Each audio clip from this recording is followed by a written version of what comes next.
Bien, donc je termine l'explication de l'algorithme de K-médoïde.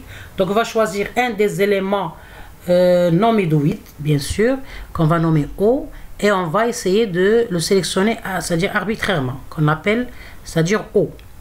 Bon, on va faire, une fois qu'on a choisi le O, et c'est-à-dire on a le O, qui est le M qui est le médoïde, et le O qui est un objet choisi aléatoirement, qui est un point non médoïde qu'on a nommé O, on va faire un échange entre M et O. C'est-à-dire on va avoir un nouveau médoïde qui est le M, le O à la place de M.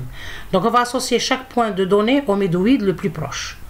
On va recalculer le coût total S pour l'échange de l'objet initial M avec le médoïde O.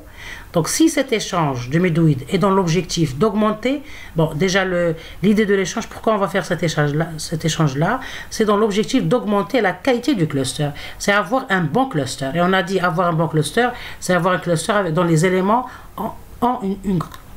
ils ont une grande similitude et une dissemblance minime. Vous voyez, donc des caractéristiques en commun qui sont grands et les caractéristiques, c'est-à-dire différents, ils sont minimes, ils sont petits.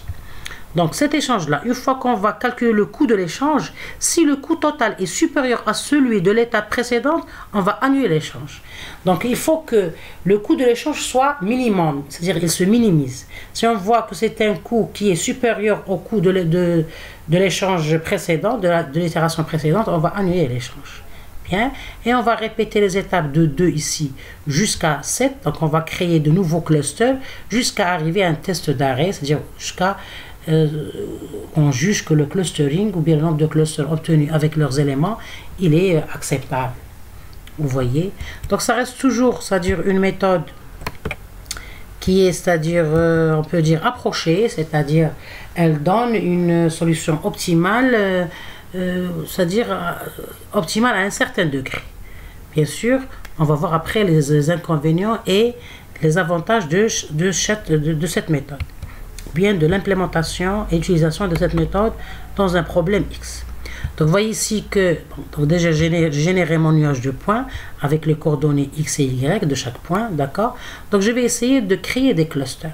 Donc, pour créer des clusters ici, donc premièrement, il faut donc j'ai choisi le nuage de points n égale à 50, je peux toujours le maximiser ou bien le minimiser. Maintenant, j'ai choisi aléatoirement k égale à 3. Je voudrais créer 3 clusters.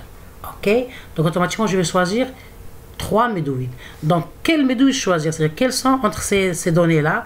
Vous voyez qu'on a beaucoup d'abscisses et beaucoup d'ordonnées. Quel point choisir comme ordonnée, comme médoïde? Quelles sont les coordonnées des points qu'on va choisir comme médoïde? Ça, c'est le premier souci que je vais implémenter. Bien, la deuxième phase, après la génération de mon nuage de points.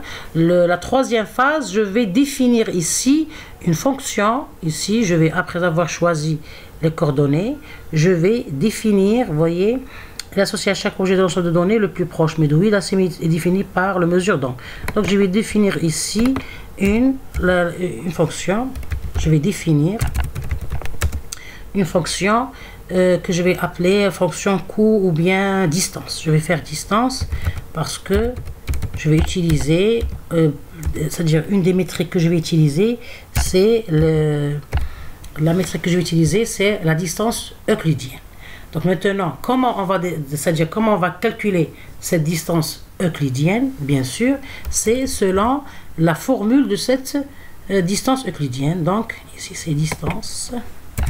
Donc je vais définir le calcul de la distance entre les points pour pouvoir joindre les éléments à chaque cluster, c'est-à-dire au K cluster avec K égale à 3. Donc je vais vous expliquer maintenant quelle est la formule de la métrique distance euclidienne pour pouvoir l'appliquer à notre, bien sûr, à notre exemple de clusterisation.